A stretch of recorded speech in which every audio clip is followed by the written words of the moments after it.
Assalamu alaikum wa rahmatullahi wa barakatuh, sister. How are you? Wa alaikum assalam wa rahmatullahi wa barakatuh. I'm doing good. How are you? Alhamdulillah, fine. Allah Mubarak. Jazakallah khair, sister, for joining us today on the Niqabi Diaries. Could you Well, introduce yourself to us, sister, and let us know a bit about what you do? okay, my name is Atiyah Brinkley, or you guys can call me I said Atiyah. That's my mom's name, Suhel. And I am 21 years old. I'm a stay-at-home mom. I'm a young entrepreneur, and I also do YouTube videos as well. And I also work from home. MashaAllah. So, sister, could you let us know about your journey to the niqab and just your in Islam, just generally? Um, well, with the niqab, I honestly just started wearing it. I want to say like a few months ago, like in the summertime. Mm-hmm. I forgot which month, but I know it was in the summertime. And I feel like I was more so influenced by social media. I saw so many beautiful women wearing the niqab. And then my she's one of the women who also wear the niqab. And I really liked it. And so I just went for it. Like I went for it. And the first few months, it did take some time to get used to, and things like that, especially with eating, because my husband, he liked to always take me out to eat. And so I would try to eat with the niqab one, but I get the hang of it now, mashallah. Mm-hmm. And I really like it a lot. I feel, beautiful. And I always feel beautiful when I wear my hijab, my overgarments, my abaya, and things like that. But the niqab, I feel like more pretty in, and it gives me a boost of confidence. And also, I didn't really like my eyes a lot. And so, like, when you wear a niqab, your Okay. eyes are like the focal point, Yes. like that's all you see is your eyes. And so I start really liking my eyes. Like, I still feel a little insecure about them, but I'm learning to like really like my eyes and fall in love with them and things like that. And I don't wear clothes outside, Mm-hmm. or anything like that, but it really lets me embrace like my eyes. Mm-hmm. And yeah, I feel safe in it. A lot of people don't bother me at all, especially because I live in Philadelphia. Like, Philadelphia has a huge Muslim community, so Okay. it's totally normal.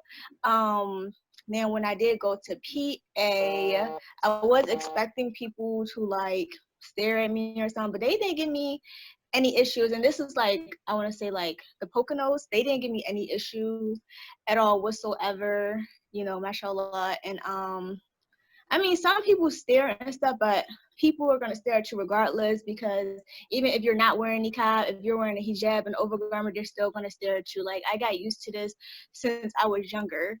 And so I just got used to it. So I don't really care if they stare at me anymore. It's just, I'm covering. I love covering. This is my identity. This is something that I was commanded to do by Allah subhanahu wa ta'ala. So it's just like, that's how I feel about it. Like, it doesn't bother me anymore.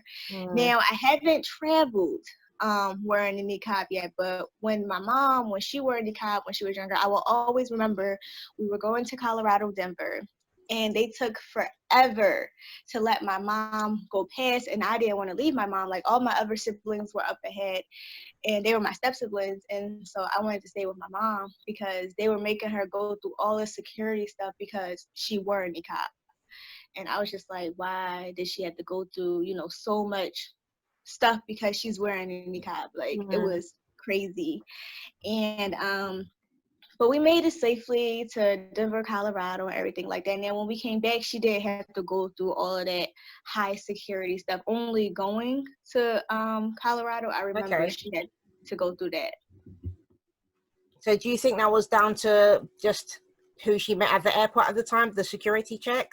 Because sometimes like get ones that are more Yeah, strict than like, I others. think it's just like the certain security guards, Yeah. honestly. Like, I feel like it's the certain security guards because we traveled a lot as a family. Like, we would travel to different states, and we also moved overseas, like to UAE, Abu Dhabi, for a few years. And Okay. so darn it, what was I about to say? Yeah, so And she wore the niqab obviously when she went over there. Yeah, no, she wasn't Niqabi when we went overseas. But what happened? Something happened. It'll come back to me. Okay. But it'll come back to me. But but yeah, like she did not have to go through all. Oh yeah, they didn't. I think she was wearing the niqab before she went over there, but they didn't give her any issues. So they didn't give her any issues at all. Now it was one time I had an issue when I was just wearing my hijab. Mm-hmm. And I was coming back from Nicaragua, where I had built one of my first schools with a group I was in, with a non-profit organization I was in. And they were giving me a really, really hard time because I had on my hijab. And she checked like my head, my hijab and stuff, and it really bothered me because I'm like, I don't have, like anything in my hijab. Yeah, and I got like really upset and emotional and stuff. I'm getting emotional now just thinking about it. But yeah, but my teacher, who was the person, he was a social studies teacher, and so he knew about different religions.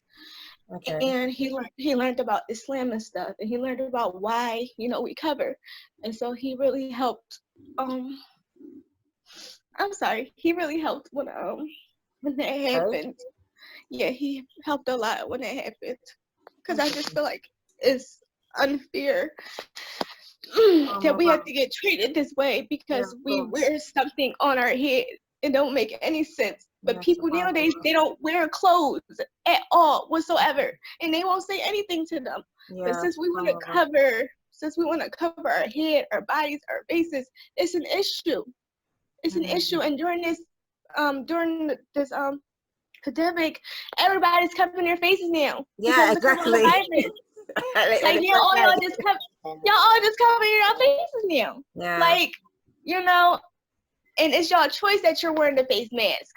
Exactly. It's our choice that we want to cover. It's our choice that we want to wear niqab. Of course we have to cover because Allah subhanahu wa ta'ala has commanded us to cover, but it is our choice that we want to wear the niqab. Exactly. So but yeah, that's the only time that I've been through something like that.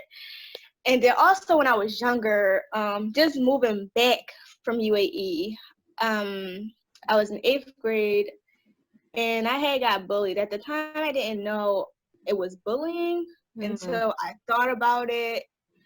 And I was like, wow, I really just got bullied. And then I was really hurt by what the person said. It's pretty harsh. He said that all Muslim girls should get hung by their khimars. Wow. So, yeah. I don't know what made him say that. Like, I was just casually doing my work and he was joking about it. I'm like, what? Really not a joke at all. Gosh. Right. I'm like, what are you talking about? Because I was just sitting there doing my work and he says that. I'm like, I know he didn't just say that. Like, I know that didn't just happen. And so I had opened up to my friend about it first before my mom, and then she told my mom, and then I had a conversation with my mom about it, and we had reported what happened at the So this was in school? Yep, I was in 8th grade. Right. Gosh. Yeah, So have you been, so how long have you been wearing the hijab then? Well, in 8th grade, like when I moved back from UAE, I had got bullied, and then 9th grade, 10th grade, 11th grade, 12th grade, it was fine. Now in 11th grade, that's when I had that situation in Nicaragua when I was coming back, and that's when she was checking my hijab and stuff. But other than that, I had no issues at my high school. Like, and I went to a predominantly white high school, and it's in Ardmore, PA. It's Lower Merion High School. So I had no issues with no one, no issues at all with my religion at all whatsoever. Like, like it was just, it was really diverse. Even though it was predominantly white, it was really diverse. Like you had Asians, you had African Americans, Africans. It would be some Arabs, but not too many. But it was a bunch of different ethnicities there. Yeah. So I feel like since everyone saw all the differences and stuff, it's like, why would we even want to, single out someone and bully them? Like, what's the point of doing that? So we've Yeah. never really had any bullying issues there, mashallah. And yeah, so but after bullying happened, at first I told my mom about it, and so I was really emotional, and I was like, I don't know if I want to be Muslim anymore. Mm. Like, it made me feel that way, because I'm like, it's not fair that we have to get treated differently because this is our religion. I was like, it's just like with race. People discriminate them because of Mm-hmm. their race and stuff. But I know I just said that out of sadness and anger, but I didn't really want to stop being Muslim, because Yeah. I love Islam. I love being Muslim and stuff. So it made me grow. And I am, everything happened. Everything is written. So I'm not upset that happened to me, because in the end, it helped me grow as a person, and it helped me become the person I am now, and it helped me become stronger in my religion. So it really helped a lot. And even the situation in Nicaragua helped as well. It's just like, it was hard, but it helped me, grow. And I'm content. I always try to be content with Allah's decree, good or bad.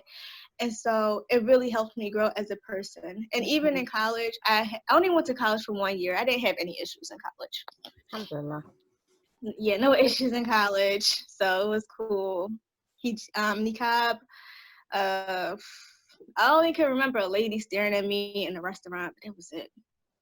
And then my husband was like, "Don't pay her no mind." So, Alhamdulillah. but other than that, that's like all the, probably I would say, like, hardships that I had to go through in my life. Alhamdulillah. So would you say, sister, then that obviously, like you said, you've only been wearing the niqab for a few months now.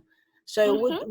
would you say that you found it easy wearing the niqab because of, like, you've already experienced quite, like, a few, I say, call them traumatic events, even being Yeah. bullied as just wearing the hijab itself. So now that, do you think that's made you more resilient now that you're wearing the niqab, that you're, Mm-hmm. yeah? I believe it has made me more resilient. And then even like I said, Philly has a really big Salafi Muslim community. So a lot of people in Philadelphia see Muslims everywhere they go. Yeah. So it's like, and a lot of Muslim women in Philadelphia, they wear niqabs. Like, a lot of them wear niqabs. So it's like, it's pretty normal, and I don't I never really had an issue with it. Um, yeah, I never really had an issue with it. No one ever gave me any problems. But I feel like with all my experiences that I've gone through, it's just like, I try to ignore people if I do encounter something.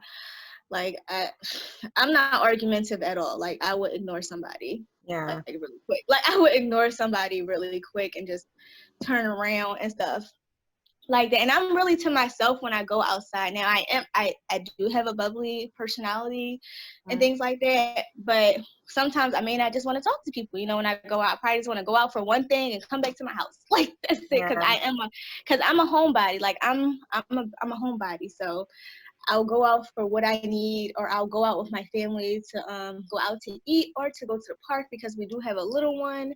So, just go out with them and be with my family. But other than that, no, no issues. I really love it, mashallah. And it Alhamdulillah. makes me feel safe. It does make me feel safe. And I know that some women probably do have difficulties wearing it.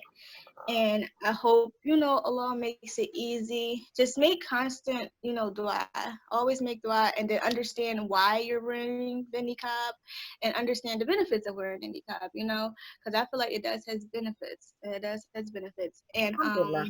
yeah, So, it's like, sister, I would like to, if you don't mind, I want to go into, like, if you can talk to us a little bit about your business, because you said you're an entrepreneur oh, and you work yes, from home. So could you give us some insight on that? What exactly are you doing, and tell us about your YouTube okay. channel as well? So right now I have two businesses, because last year I had a sewing business, but then I stopped. But this year I decided I want to reopen it. So I have a sewing business, and I will mainly be sewing overhead khimars and, like, jilbab tops. Okay. Excuse me. And I have a craft business where I make customized cups and customized canvases and things like that, and pre-made ones too. And then with YouTube, well, it's not YouTube isn't like really a business because I'm not getting paid for it. Once you get paid for it, you have to have like a certain amount of subscribers and a certain amount of views to actually like become a legit YouTuber. I still consider myself a YouTuber. It's just I'm a small YouTuber right now. But Yeah. I mainly do YouTube because I really wanted to make a difference on that platform.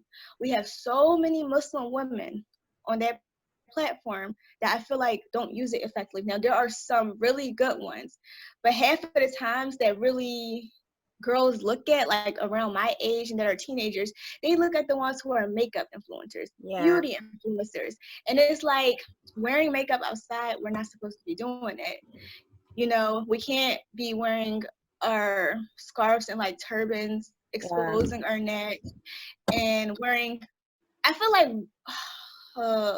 with clothes, like if you are struggling with covering, try to wear modest clothes. You know, Yeah. don't wear tight clothes where it accentuates your body, because that's not being modest, and that's not what we're supposed to do, you know. And but yes, so I feel like the ones who get more attention are the beauty influencers and the makeup influencers, Yeah. and I feel like that has an influence on young girls and it misguides them. And you Mhm. don't want to be misguiding nobody. So then they're going to think it's okay to go outside with a bun in their head with like a scarf, or that it's okay to wear false lashes, or that it's okay to wear a bunch of makeup on their face. You know, I feel like every girl does go through that phase, because when you live in a westernized society, you think it's normal. You know, you think it's so normal and you get so westernized and stuff. But then once you actually think about it, you're like, this isn't right. This is not about having haya. This is not nothing with modesty. You know, this is not nothing that is from my religion. You know, so Mhm. why am I doing it?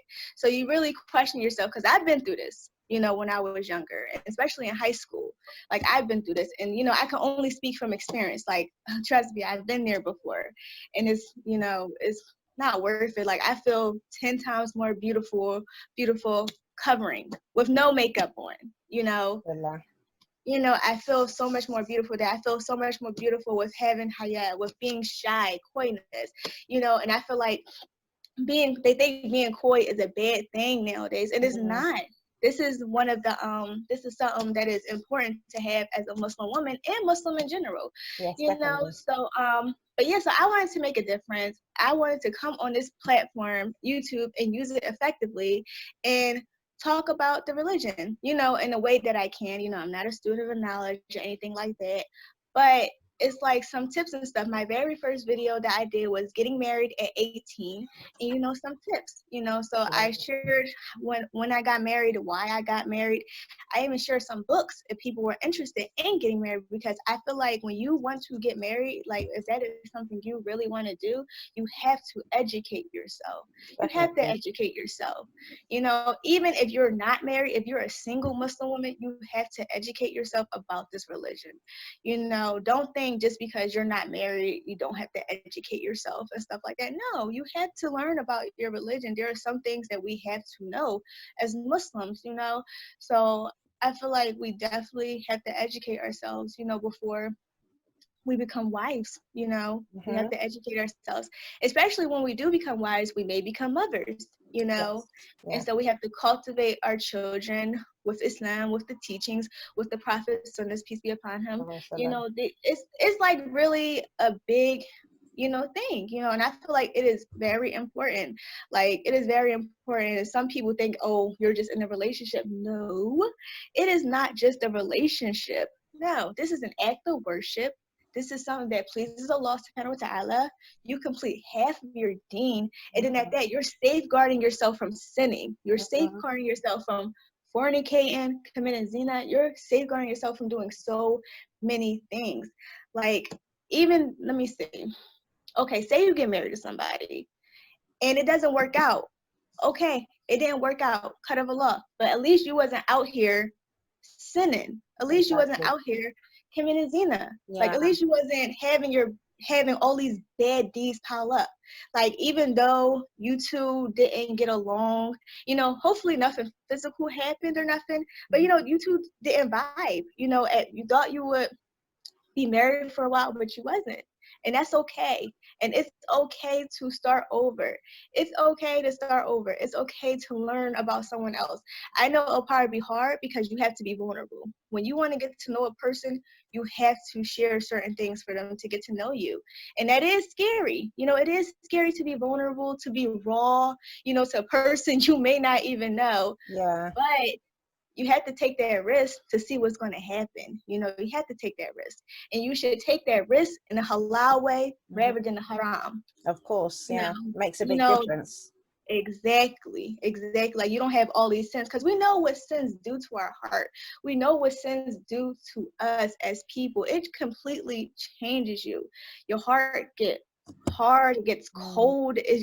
It's like it becomes lifeless because all of these sins are just piling up, unless you repent. When you repent, it's a relief. It's legit a relief, but yeah, so that's one thing, because I know a lot of people, they're like, oh, I'm too young to get married. Oh, I want to get married after I complete college and stuff.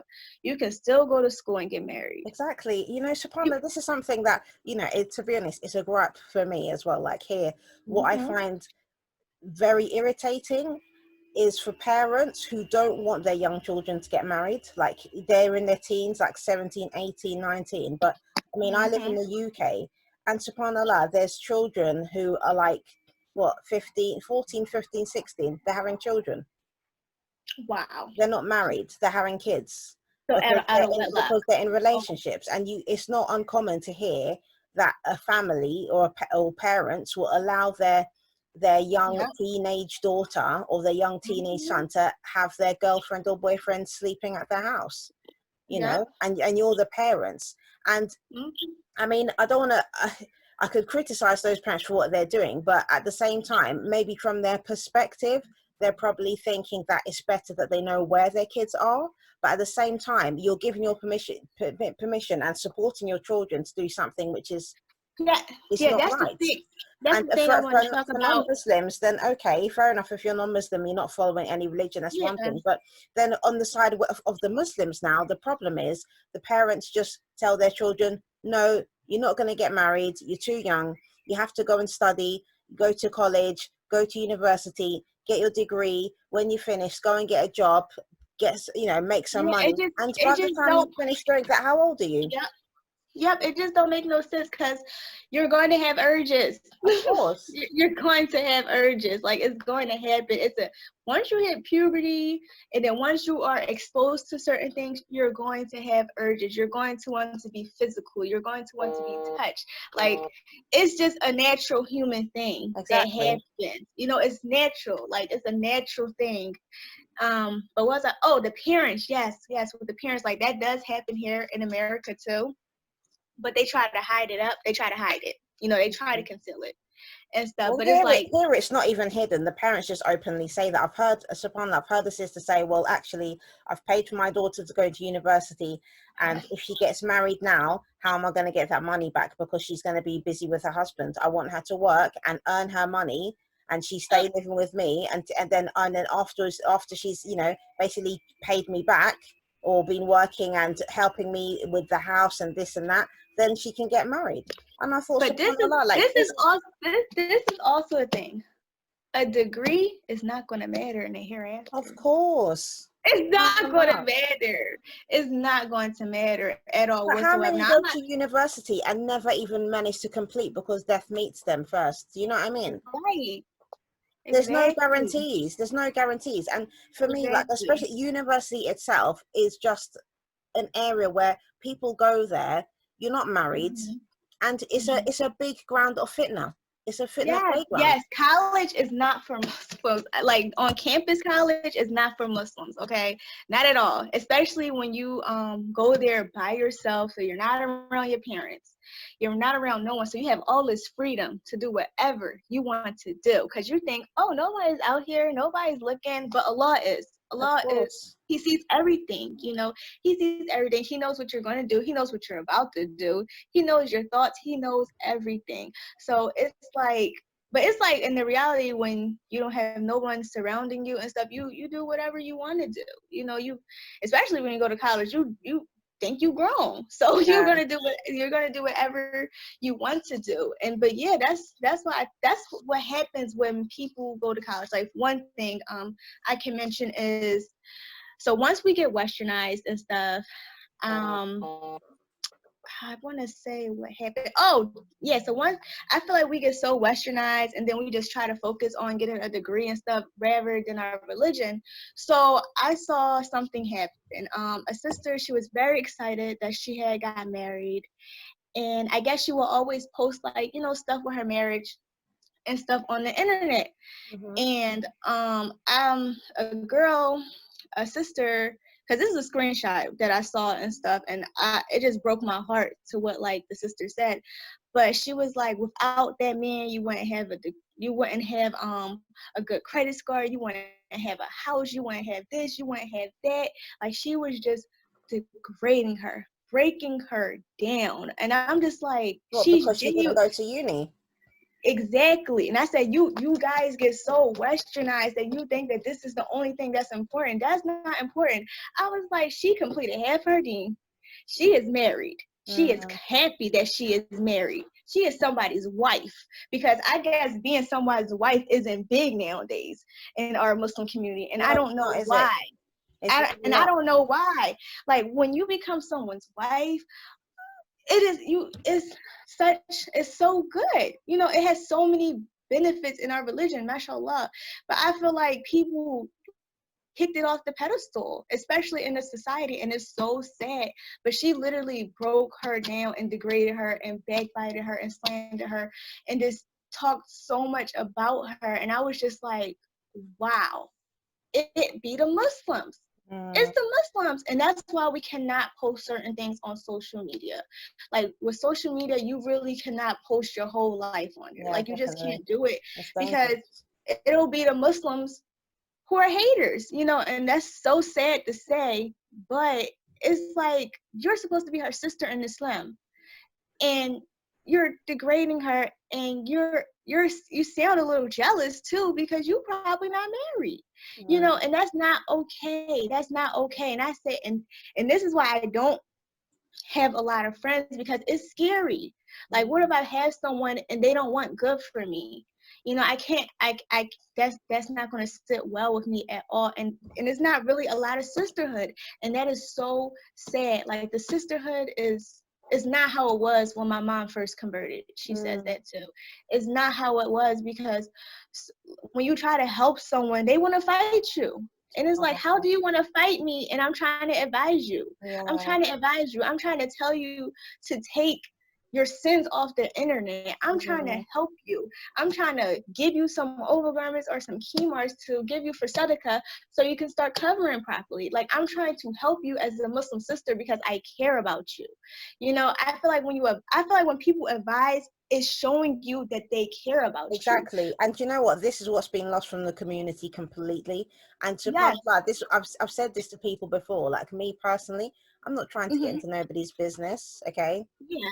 But if Yeah. I care about you and I see you've done something, then I'm going to advise you. And I'm not going to say, I'm not going to try to be rude about it. I'm just going to tell you quietly. And the thing is as well, like, Islam advises us that when we want to advise somebody, yeah, Islamically, Yeah. we're supposed to take them to the side and talk with them in Yep. And talk private. to me in And private. Yep. subhanAllah, even though you do that these days, people got a problem with you, man. And it's like, you advise them privately and they will come afterwards and publicly Yep. expose you for advising Yep. them and try to make out like you're the one in the wrong because you said that you've said, Yep. oh, maybe they did something that you're trying to correct them. And it's like, you're giving them the Yeah. deal. I'm not talking for myself. I'm giving you Quran and Sunnah.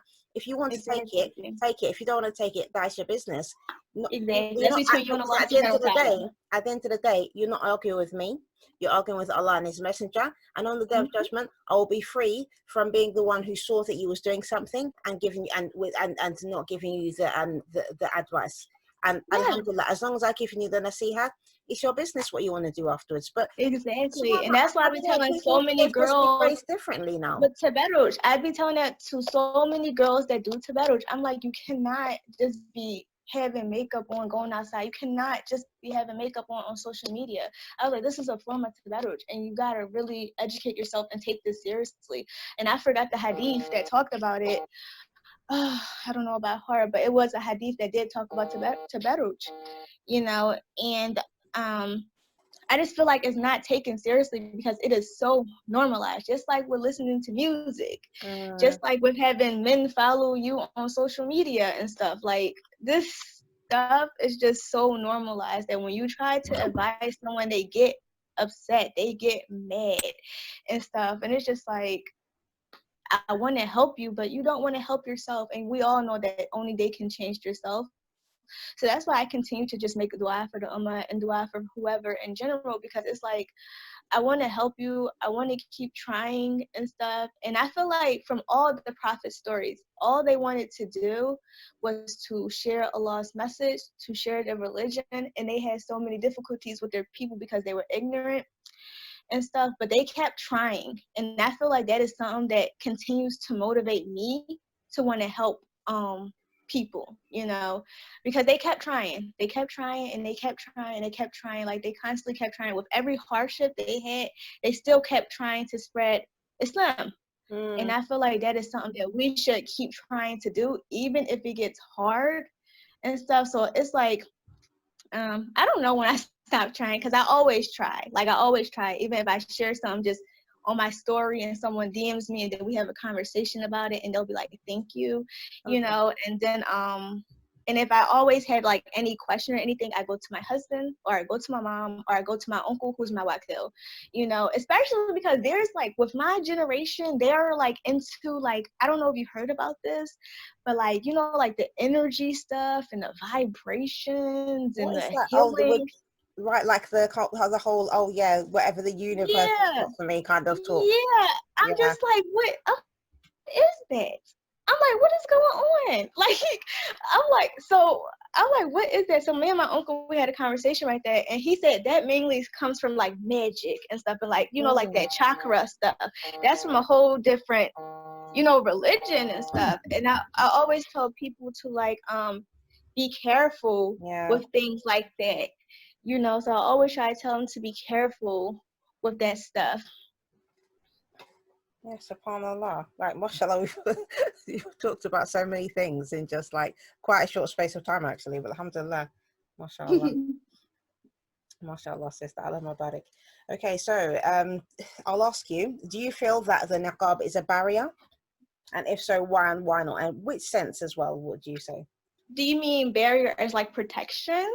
Well, any type of barrier. I feel like it's protection for me. I just feel more. I always feel safe. Like I always feel safe regardless, because you know, like I make dua, I put my trust in Allah Subhanahu wa Taala. And, you know, whatever happens, it happens because you know that's His decree. And so I always try to be content with His decree, good or bad.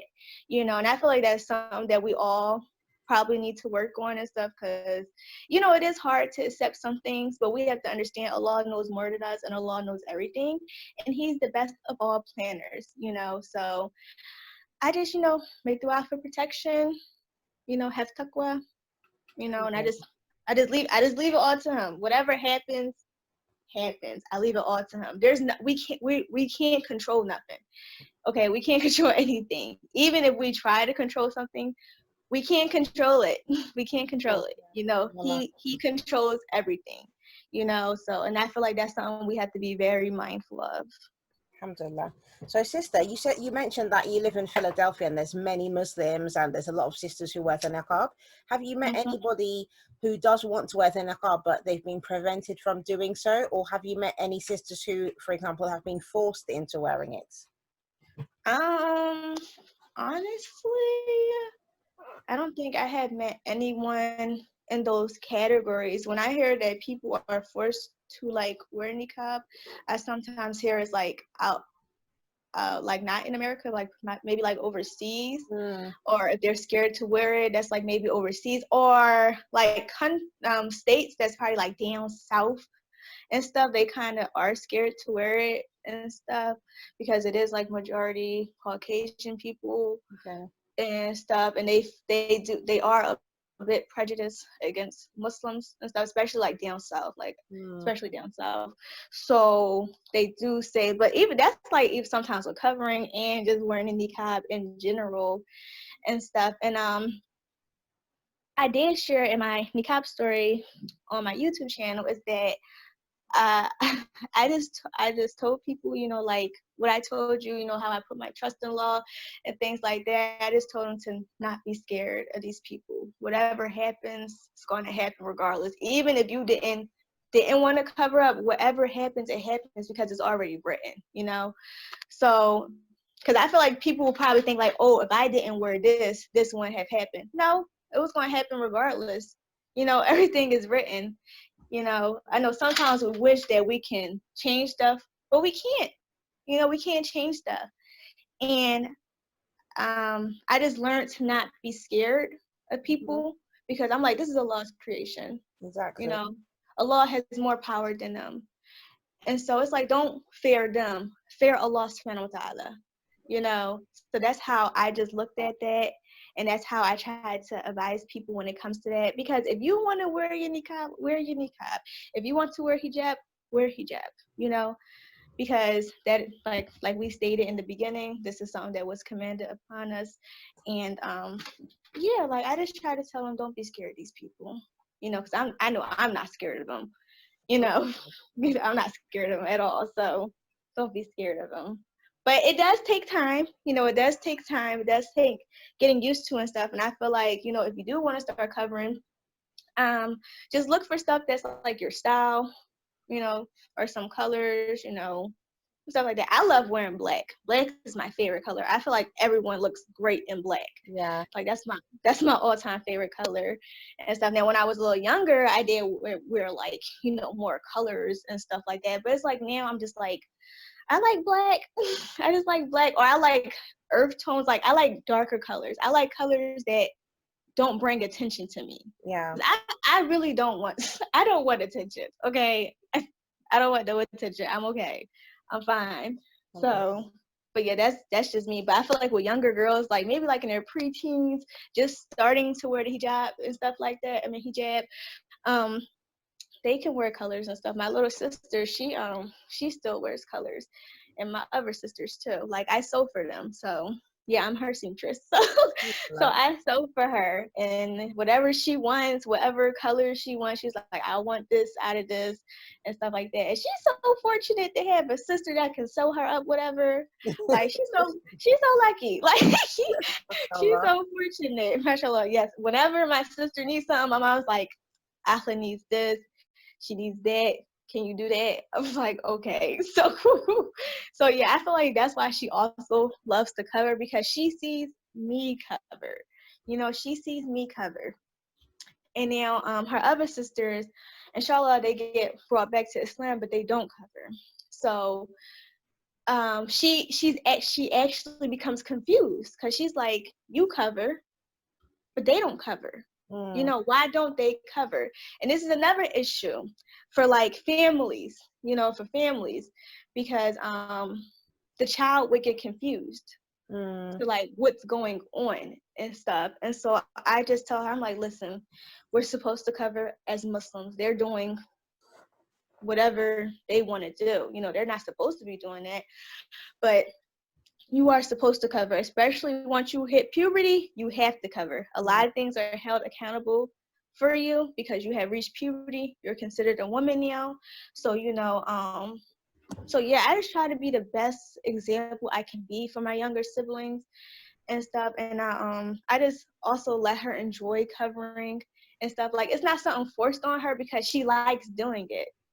She enjoys doing it. She sees my mom cover. She sees me cover. She see her aunts cover. She see all these people cover in the Muslim community. And then when I make her nice stuff, she gets excited and she feels pretty in it. And so she's happy that she is covering. And then also with my mom when I was younger, because my mom, she converted when she was 18 years old. And when I first, she had me 2 years. She had me when she was 16. She had me young. But when I was like 2 or 3, I remember that I saw her wearing stuff now. And I'm just like, I didn't know what it was at the time. I believe she explained it to me, but I thought she was beautiful covered. Even though she just converted and stuff, I thought she was beautiful covered, because I'm like, my mom's doing something that I want to do. So she started getting me kimars and stuff, like the 2-piece kimars, and she found a sister that could sew for me, and so I got like whatever overgarments or kimars that I wanted. And she showed me how to love covering.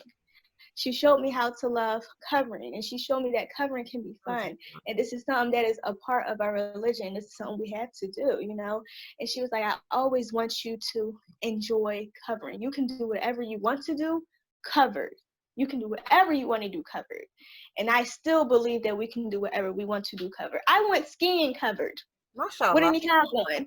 Well, with a snowboarding, I meant. So I went snowboarding covered. I wore snow pants, and my overgarment was like above, well, it was like below my knees, so I could still like walk in the snow. And I had on my jacket, I had on my shayla, I had on my niqab, and I was fully covered, and I still had fun. We can still do things covered and have fun. People think we're so oppressed and that we can't do nothing because we're covered. That is completely false. We are not oppressed at all whatsoever. We're not oppressed. We're not oppressed. We can work and cover.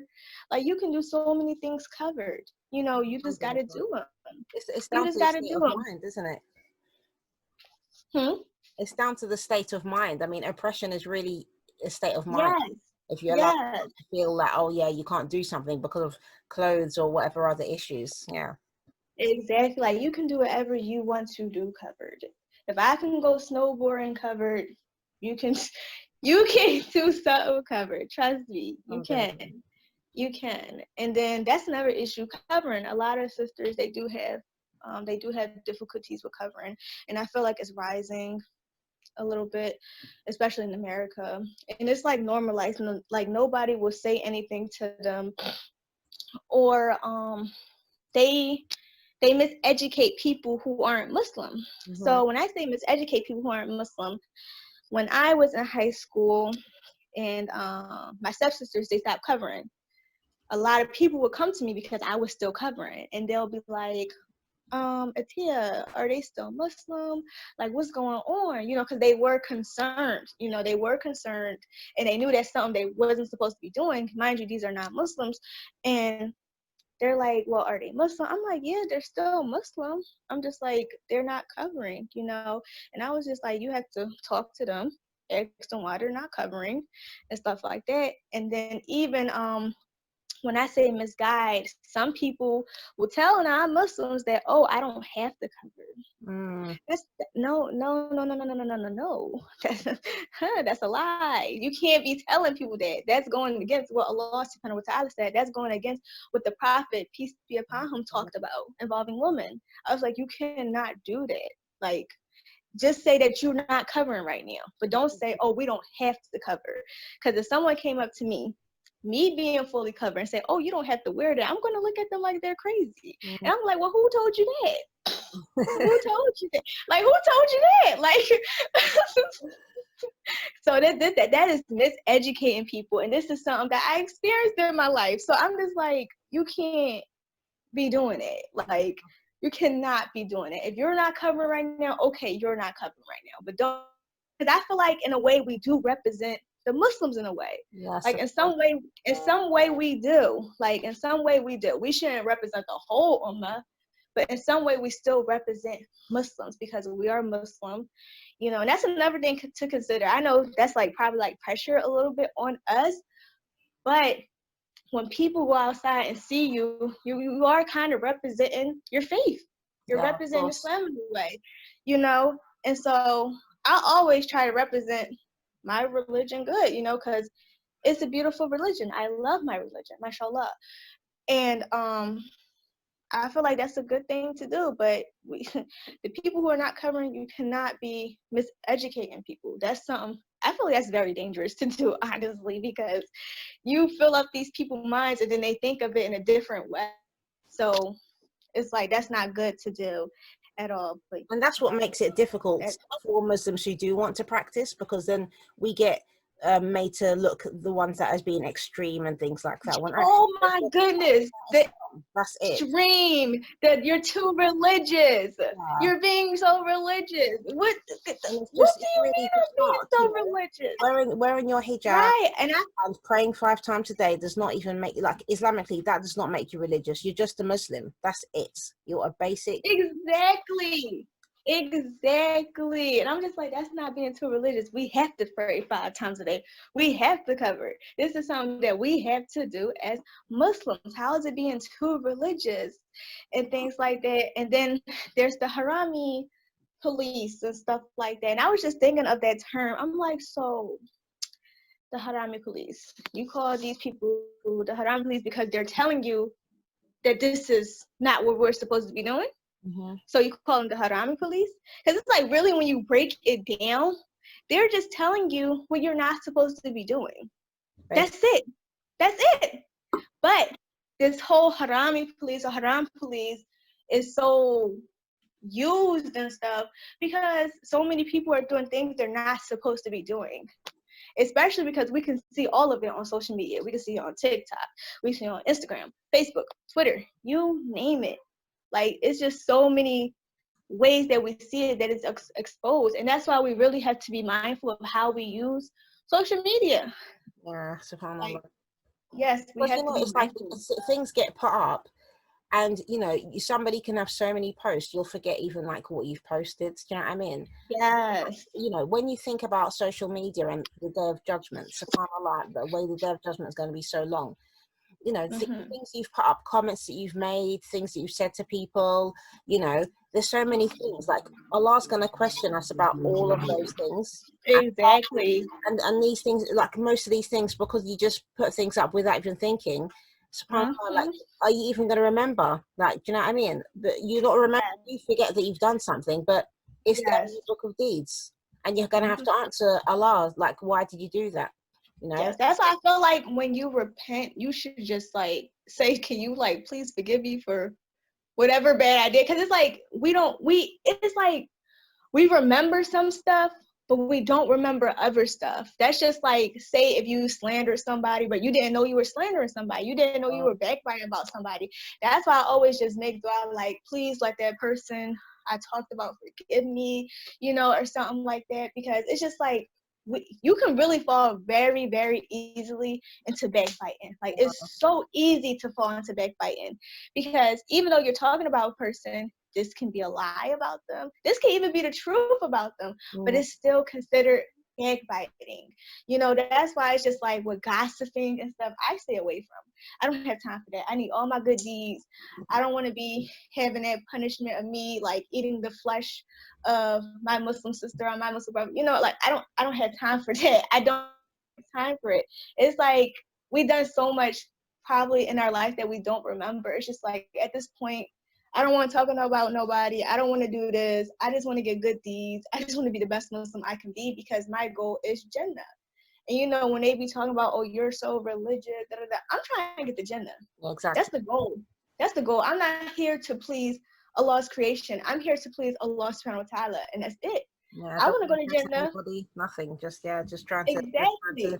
Like when you understand that this dunya is temporary, you don't care about nobody else. Like, you'll probably care about your family, your Muslim brothers and sisters, the ummah, but you don't care about other things. Like, if it's not going to benefit you, you just like, okay, well, I'm gonna just leave that off because that's not going to benefit me. And that's another thing. We have to think about anything that we do if it's permissible to do in our religion, because it was something that was trending a few days ago on Instagram. It was like this money thing. It was like a circle or something, and everybody was putting money in it. It was popular here on Instagram in America. A lot of people were doing it. And so I saw it, and I'm like, what is this? Is this gambling? is this riba? What is this? So when I actually read the rules and stuff, it was gambling in a way. And it was also two categories of riba. So I'm like, why are y'all, I'm like, see, y'all look at these little trends and you just jump into it without even thinking, oh, is this permissible? Is this haram? Like, a lot of people don't think about it, especially in my generation. A lot of people do not think about it. They just jump right into it. And it's like, now look, you're doing something that's haram. You're doing something that we're not even supposed to be doing. You're doing something that Allah talked about in the Quran. But you get so, especially when money's involved. Once money is involved and it's like easy money, a lot of people just jump into it. And it's just so sad. It's so sad. Allah. Allah help us. So finally, sister, to close the interview, I'll ask you, what does the niqab mean to you? What does the niqab mean to me? Yeah. That's a really good question. That's a good question. I'm stuck a little bit. Let me see. I feel like it means, I mean, we already covered for modesty and stuff. I feel like it made me more shy because I'm already like kind of shy, but I feel like it made me gain more coyness and shyness, and I feel more modest in it, honestly, because I'm covering up more. People see less of me. They'll probably only see my eyes and my hands. I'm actually thinking about wearing gloves too, but I'm not sure yet. But I feel more modest. I feel like I have more haya when I wear my niqab, and I don't have one word for it. It's like a combo for me. So it's like it's like haya, modesty, and beauty mixed together. Haya, modesty, and beauty. MashaAllah. Tabarakallah. Yes.